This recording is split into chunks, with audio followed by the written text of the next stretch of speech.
ભાવનગરના પાલીતાણામાં પેટ્રોલ અને ડીઝલના વધતા જતા ભાવથી ખેડૂતોની મુશ્કેલીઓમાં વધારો થયો છે। પાલીતાણામાં સતત ચોથી વખત ઈંધણના ભાવમાં વધારો જીતવામાં આવતા સ્થાનિકોમાં તંત્ર અને મોંઘવારી સામે ભારે રોષ જોવા મળી રહ્યો છે। ભાવ વધારાના સમાચાર મળતા જ પેટ્રોલ પંપ પર વહેલી સવારથી જ લોકોની લાંબી લાઈનો જોવા મળી હતી। ખાસ કરીને હાલ ખેતીની સિઝન ચાલતી હોવાથી ડીઝલના ભાવ વધારાને કારણે ખેડૂતોને આર્થિક રીતે મોટો ફટકો પડ્યો છે, જેને લઈને ધરતીપુત્રો ચિંતામાં મુકાયા છે।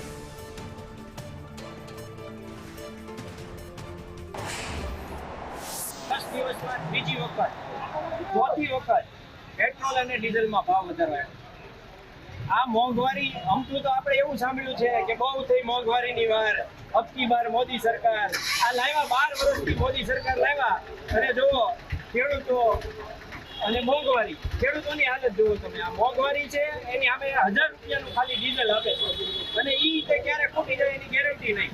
જો આ સમસ્યા ના હલ થાય તો ધીરે ધીરે હવે એવી હાલત બનશે કે મારામારી લૂંટફાટ થશે અને આવું પ્રશ્ન ન ઊભો થાય એના માટે જનતાએ અને સરકારે હવે જનતાની સમસ્યા સમજીને સમાધાન તાત્કાલિક કરવું પડશે।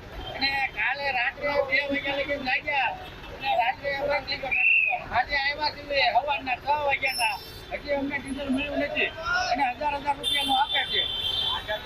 ખેતી કરવી કે ખેતી ટ્રેક્ટર જવું કે ડીઝલની લાઈનમાં રહેવું ને એક ડબલે 1000 રૂપિયાનું આપે છે।